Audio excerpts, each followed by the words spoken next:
é viver bem? Você vive bem? Gostaria de viver bem? Provérbios 2, de 1 a 6. Assim diz a palavra de Deus: Filho meu, se aceitares as minhas palavras e esconderes contigo os meus mandamentos, para fazeres o teu ouvido atento à sabedoria e inclinares o teu coração ao entendimento, se clamares por conhecimento e por inteligência alçares a tua voz, se como a prata a buscares e como a tesouros escondidos a procurares, então entenderás o temor do Senhor e acharás o conhecimento de Deus, porque o Senhor dá a sabedoria, da sua boca é que vem o conhecimento e o entendimento. Podem se assentar. Todos nós, em algum momento da vida, já nos questionamos sobre a razão da nossa existência, não é verdade? Como nós usamos a vida que Deus nos dá? A bem da verdade, muitas pessoas desperdiçam a preciosa vida, a vida que é tão curta, tão frágil, não é? Desperdiçam a vida em situações e coisas que nada tem a ver com aquele tipo de vida que Deus deseja que vivamos. Quanto desperdício da vida, não é? Então hoje nós vamos examinar aqui, com base na palavra de Deus, o que é viver bem. Porque há pessoas que vivem bem, não é verdade? Vivem bem e vivem muito bem. E eu digo para vocês, tem crente que vive regalado e esplendidamente, e tem pessoas que nem crentes são e que vivem até melhor do que muitos crentes que eu conheço.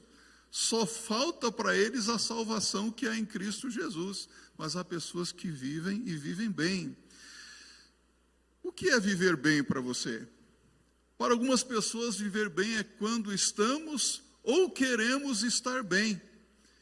E eu aprendi recentemente que viver bem é se distrair do medo que dá a viver. Às vezes dá um medão viver, não dá não? Às vezes temos medo da vida, são tantas lutas, tantos desafios, tantas situações de adversidades. Então viver, para mim, viver é se distrair do medo que dá a viver. Isso é pensamento próprio, mas a verdade é que nós passamos pela vida. Passamos por tantas situações belas, lindas, inesquecíveis. Às vezes eu paro para pensar nas situações lindas da minha vida. Tem gente que gosta de parar para pensar em tristeza, não é? Fica ali se lamentando de coisas que passaram, mas é tão bom se lembrar de eventos inesquecíveis, não é? Coisas que fizeram bem à nossa alma. A vida, ela tem sentido. Ao filósofo, se eu não me engano, Kant disse: a vida é uma piada sem graça. Para muitas pessoas a vida é uma piada sem graça, sim. A vida não tem sentido para muitas pessoas. Mas a vida tem sentido quando nós espalhamos a semente do bem viver, a semente da ternura, a semente do amor, quando nós semeamos coisas boas na vida das outras pessoas também. Quando nós somos instrumento de bênção nas mãos de Deus. O mais é nada. Mas não tem valor. O difícil na vida é encontrar equilíbrio. Não somente encontrar equilíbrio, mas viver de uma forma equilibrada. Porque você percebe que há muitas pessoas que vivem um desequilíbrio em todas as áreas da vida. Já se deparou com pessoas assim? Nunca está bem. Às vezes a vida emocional está bagunçada, a vida conjugal também complicada, a vida financeira vive ali cheia de pressões. Quanta desorganização, quanta tristeza. O difícil é encontrar equilíbrio. Nesse tempo que nós estamos vivendo, se nós não tivermos equilíbrio, nós entramos em parafuso, não é? Deixa eu me perguntar para você. Quando você ouve essa frase, viver bem. Viver muito bem. O que vem à sua mente? O que é viver bem para você? Viver muito bem. Talvez venha à sua mente aquela garagem lotada de carrões de luxo, como tem o jogador português Cristiano Ronaldo, cada carrão, não é?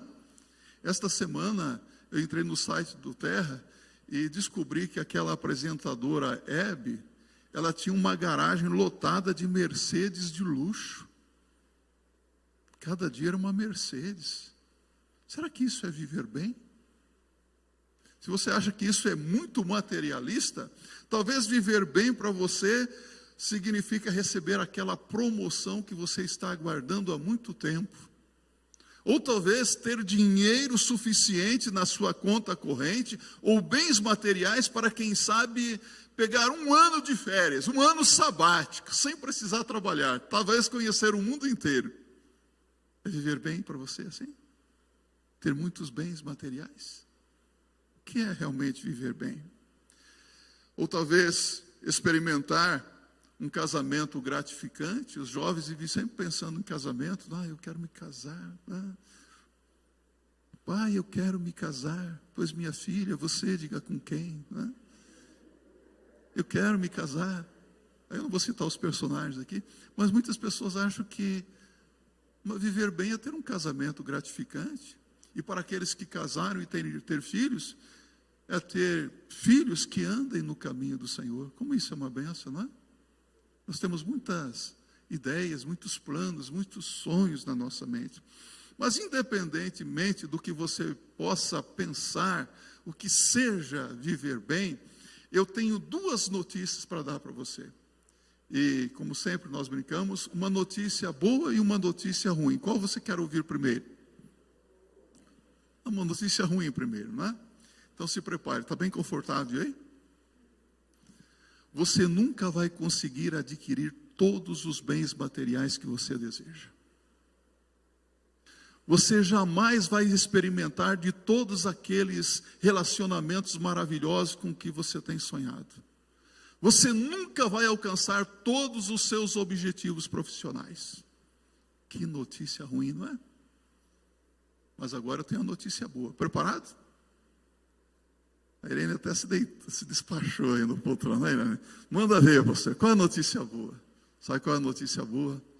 Você pode viver substancialmente melhor do que você está vivendo agora. Você pode viver muito bem.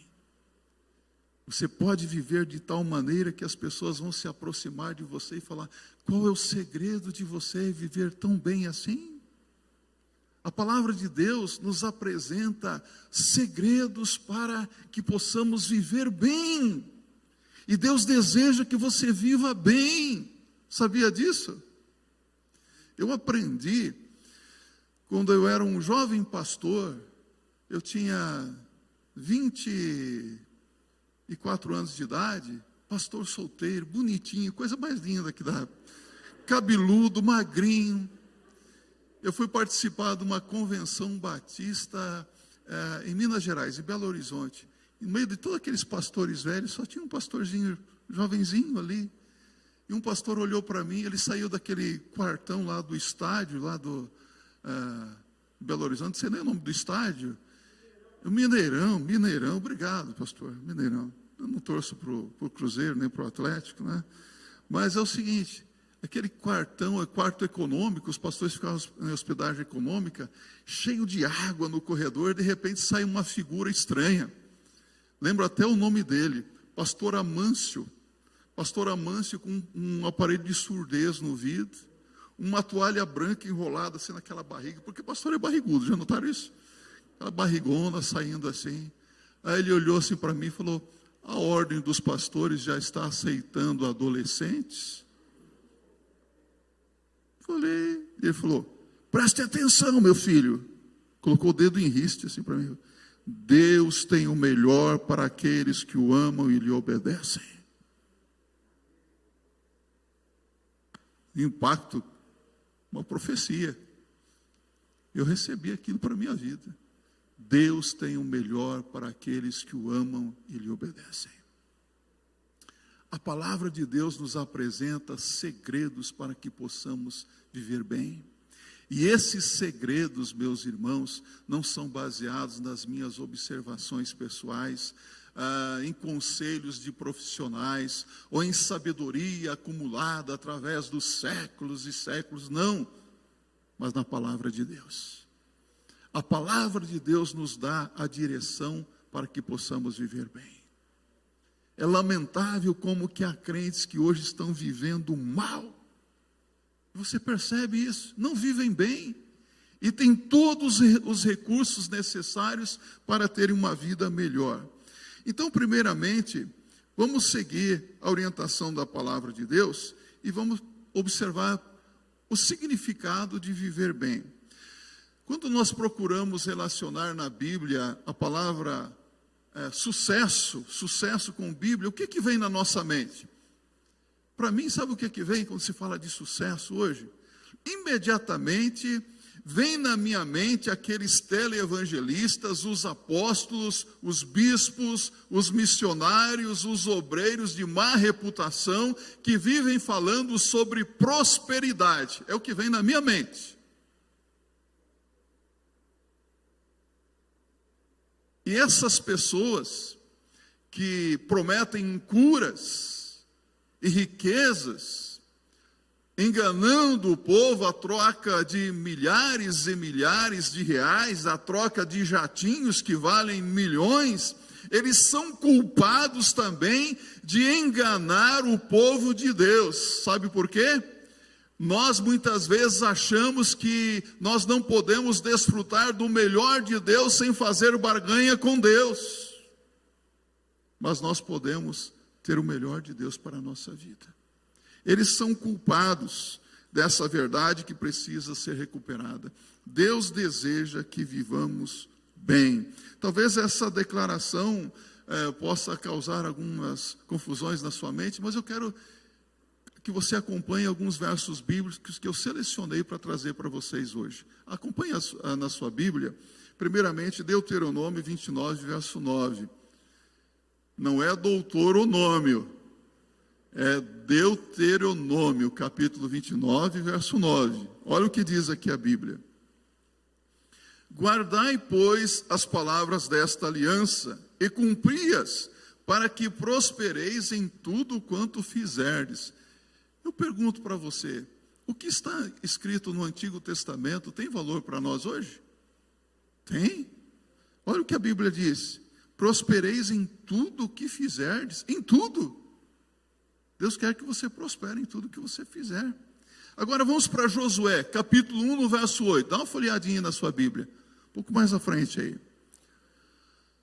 Esse verso bíblico alguns já memorizaram. Não se aparte da tua boca o livro desta lei. Antes medita nele dia e noite, para que tenhas cuidado de fazer conforme a tudo quanto nele está escrito. Porque então farás prosperar o teu caminho e serás bem-sucedido. Repita comigo. E serás bem-sucedido. Deus quer que você tenha sucesso. Vamos para um outro texto agora, bem conhecido também. Salmo 1. Conhece bem o Salmo 1? Vamos para o verso 3. Olha o que diz a palavra. Pois será como a árvore plantada junto a ribeiros de águas, a qual dá o seu fruto no seu tempo. As suas folhas não cairão, e tudo quanto fizer prosperará. Repita comigo. E tudo quanto fizer prosperará. Tudo é tudo, não é? Mas tem um segredo. Tem segredo aqui, não é? Então esses versos bíblicos se aplicam à nossa vida hoje. São promessas de Deus a personagens do Antigo Testamento, mas promessas para todos os servos e servas de Deus de todos os tempos e épocas. Você é servo de Deus? Você é serva de Deus? Então essa palavra é para você, é para mim, é para nós hoje. Agora eu quero caminhar com você para o Novo Testamento. Vamos para a terceira epístola de João. Terceira de João, no verso 2. Aí João está escrevendo a carta e ele expressa o seu desejo para o seu amigo Gaio. Olha o que diz João aqui nesse verso bíblico. Amado, desejo que te vá bem em todas as coisas e que tenha saúde, assim como bem vai a tua alma. Que te vá bem em algumas coisas? Em todas as coisas. João está dizendo para Gaio, eu desejo que você tenha sucesso em todas as áreas da sua vida. Assim como bem vai a tua alma, a sua vida espiritual. Ele está interessado na maturidade espiritual de Gaio, mas também em que ele tenha saúde e que em todas as coisas ele experimentasse a alegria de viver bem. Que alegria dá viver bem, não é, meus irmãos? E para viver bem, o segredo não é ter dinheiro, não. Tem gente que tem muito dinheiro e não vive bem, não é feliz. Então, a vontade de Deus não é que todos os cristãos sejam ricos. Deus nunca pensou que você devesse ser uma pessoa rica. Não é essa a intenção de Deus. Mas a intenção de Deus é que você tenha uma situação financeira equilibrada. Que você tenha o suficiente para viver bem, a ponto de dizer com o apóstolo Paulo, contentai-vos com o que tendes. Deus deseja que os seus objetivos que realmente tenham valor sejam alcançados. E que os seus relacionamentos sejam relacionamentos que realmente glorifiquem a Deus. Deus deseja que você se relacione bem com as pessoas. Eu me lembro do pastor Cornélio Dorta Bernardes. Ele pregou nesta igreja em 1989. Ele disse assim: o segredo para viver bem em toda e qualquer situação, em todos os lugares, é uma palavra: relacionamento. Repita comigo: relacionamento. Relacionamento na vertical e na horizontal. Relacionamento com Deus, relacionamento com as pessoas. É difícil nos relacionarmos bem com as pessoas às vezes, não é? Devemos reconhecer que às vezes nós temos um pouco de Pedro, não é? Somos impulsivos, não é? E já falamos pelo cotovelo, já temos a palavra certa, a solução. Mas muitas pessoas não vivem bem porque não sabem se relacionar bem. Relacionamento. O que é viver bem? Viver bem é o mesmo que experimentar o melhor de Deus em todas as áreas da sua vida. Em todas as áreas. O seu pensamento sobre a sua vida espiritual, a sua vida conjugal, a sua vida emocional, material, financeira, é muito importante aos olhos de Deus. Deus observa os desejos do seu coração, as suas lutas, as suas dificuldades. E você pode até dizer, não vamos declarar nada aqui, não é? Esse negócio de declarar não é conosco. Mas nós podemos dizer, eu creio que Deus tem o melhor para a minha vida. Eu creio que Deus pode me dar uma vida substancialmente melhor do que a que eu tenho agora. E além disso, eu não quero para a minha vida. O que Deus tem para a minha vida, eu quero. Eu quero viver o melhor de Deus. E a chave para viver bem está aqui em Provérbios 29, 18 também. Abra a sua Bíblia agora. Provérbios 29, 18. O sábio rei Salomão diz assim: não havendo profecia, o povo perece. Porém, o que guarda a lei, esse é bem-aventurado. Ou seja, sem a instrução da palavra de Deus, nós estamos fadados ao fracasso. Nós estamos condenados a uma vida miserável. A razão por que muitas pessoas estão perecendo em relacionamentos insatisfatórios, pressão financeira desnecessárias e sonhos não realizados, é porque não seguem a instrução da palavra de Deus. Vamos lembrar do pastor Amâncio Venâncio lá? Deus tem o melhor para aqueles que o amam e lhe obedecem. Se você ama Jesus, se você obedece à palavra de Deus, se você segue as instruções da palavra de Deus, você tem tudo para dar certo. E aqui eu vou colocar para vocês algo tão simples.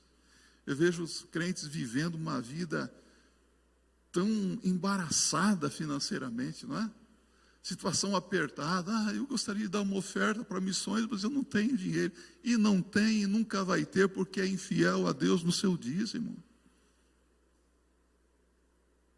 Eu tenho tantos planos, tantos sonhos. Você vê que está sempre patinando, igual aquele carro que está na areia patinando ou no lamaçal. Não sai daquela situação, porque a bênção da prosperidade é bíblica, a teologia da prosperidade é falsa. O que Deus quer de mim, de você, é fidelidade. Repita comigo, fidelidade. E o fiel observa, nós cantamos, observa tudo quanto Deus ordenar. Observa as orientações da palavra do Senhor. Sabe, em Êxodo capítulo 28, no verso 3, nós temos uma palavra de orientação dada por Deus para a confecção da roupa do sumo sacerdote Arão. E olha o que diz aqui a palavra de Deus. Falarás também a todos os que são sábios de coração, e quem eu tenho enchido do espírito de sabedoria, que façam vestes a Arão para santificá-lo, para que me administre o ofício sacerdotal. Aqui, neste verso bíblico, no Antigo Testamento, a palavra sabedoria é okimá, e tem um sentido de habilidade. Olha só, os tecelões aqui, eles foram responsáveis em fabricar peças para que o sumo sacerdote Arão pudesse se apresentar diante de Deus. E esses tecelões, eles fabricaram essas vestes seguindo as instruções da palavra de Deus, de tal maneira que eles são chamados de pessoas sábias. Eles foram sábios porque seguiram as instruções da palavra de Deus. E é interessante que as habilidades dos tecelões em seguir as especificações dadas por Deus, mais tarde foi utilizada pelos israelitas para fazer uma equiparação entre sabedoria e habilidade para fazer as coisas de uma forma bem feita. Então, sabedoria é habilidade para viver bem. Você tem habilidade para viver bem? Você tem sabedoria? A Bíblia diz: se alguém tem falta de sabedoria, peça a Deus, que a todos dá liberalmente e não lança em rosto.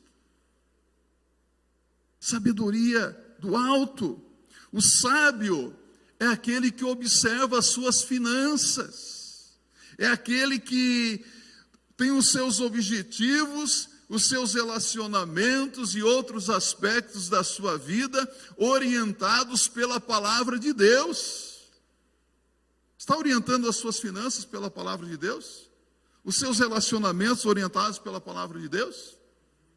Os seus objetivos seguem a orientação da palavra de Deus? Os outros aspectos da sua vida também? Então você tem tudo para viver bem. Viver muito bem. Mas se você não está vivendo bem, é hora de você parar e se debruçar sobre a palavra do Senhor. E não somente ler, mas se comprometer a obedecer. A chave é explicada por Salomão aqui em Provérbios 15, verso 1. Olha só, parece que esse verso bíblico não tem muito a ver com o que nós estamos falando, mas você se lembra do que diz Provérbios 15, 1?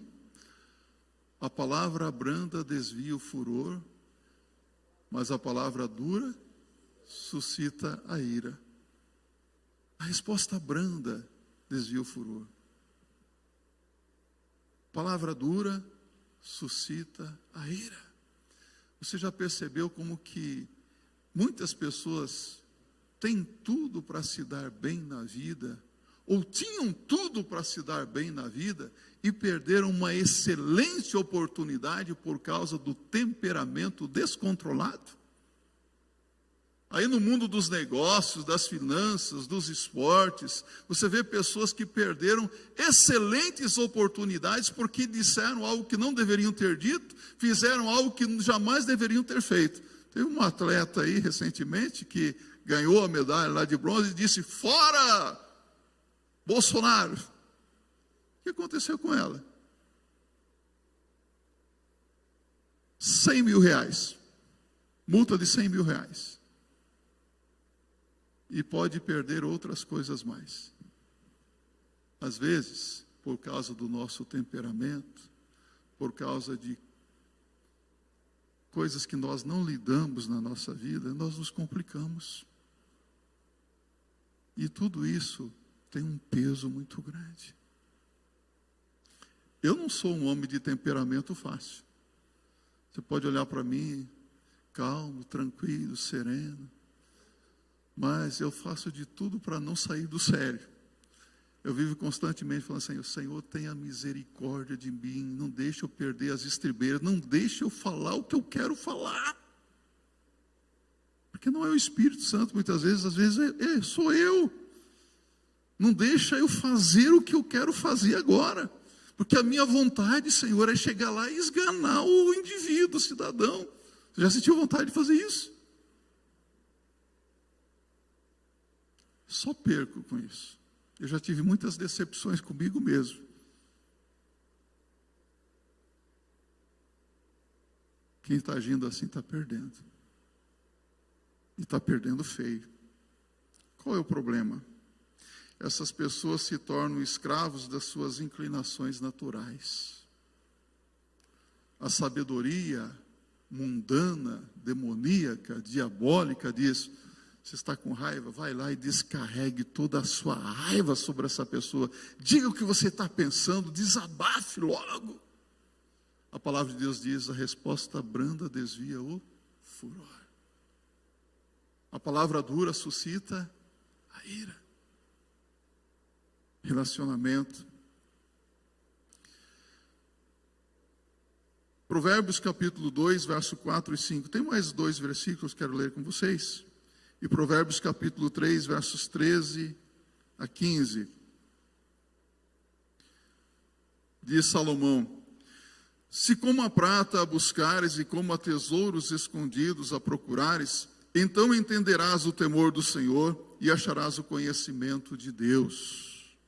E agora, vamos para Provérbios capítulo 3, versos 13 a 15. Diz Salomão: bem-aventurado o homem que acha sabedoria e o homem que adquire conhecimento, porque é melhor a sua mercadoria do que artigos de prata, e maior o seu lucro do que o ouro mais fino.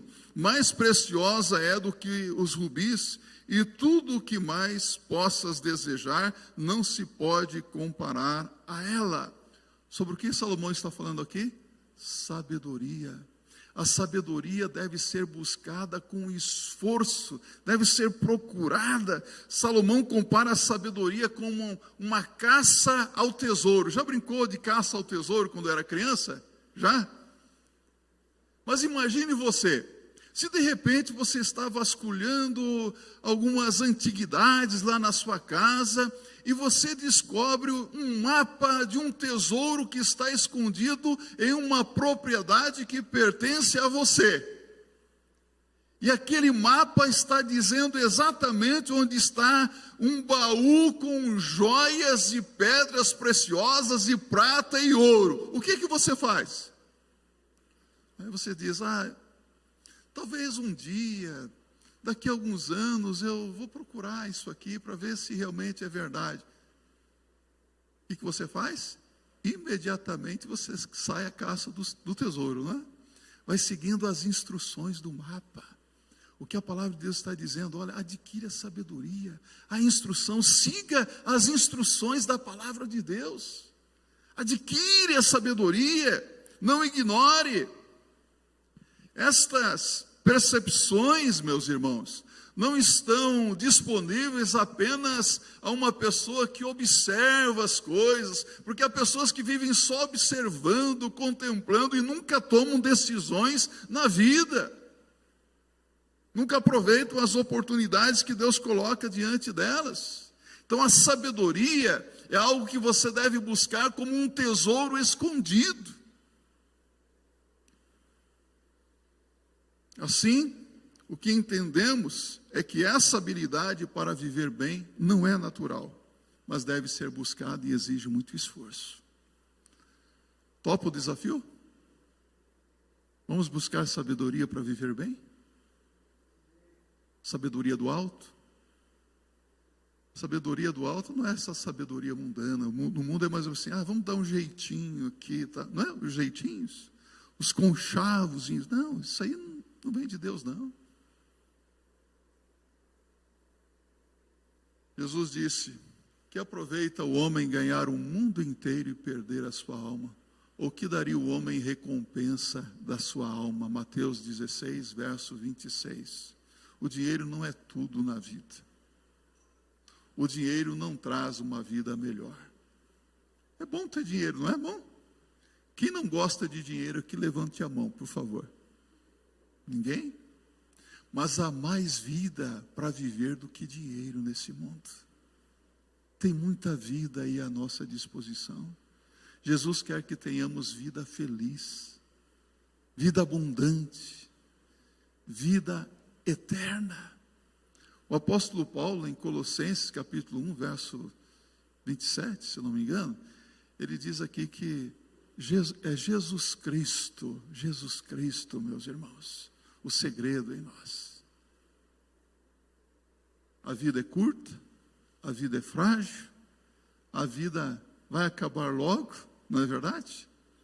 Mas o sentido da vida se chama Jesus Cristo. Jesus é a sabedoria. Quem tem Jesus, tem tudo. Quem não tem Jesus, não tem nada. Como disse o autor sacro, você pode ter a casa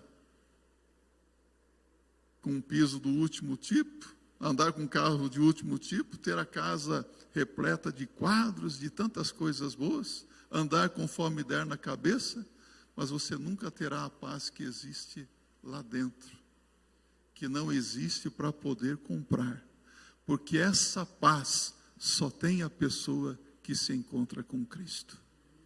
Hoje nós temos uma grande multidão de crentes que querem Cristo como Salvador, sim. Maravilha, eu tenho Jesus como meu Salvador. Mas quando se trata de viver a vida tendo Jesus como Senhor, aí é outra história. Jesus é o meu Salvador, é o meu Senhor. Ele me salvou e é Ele que dirige os meus passos. Eu devo seguir as instruções do meu Senhor como um servo dele. Que assim seja, para a glória de Deus.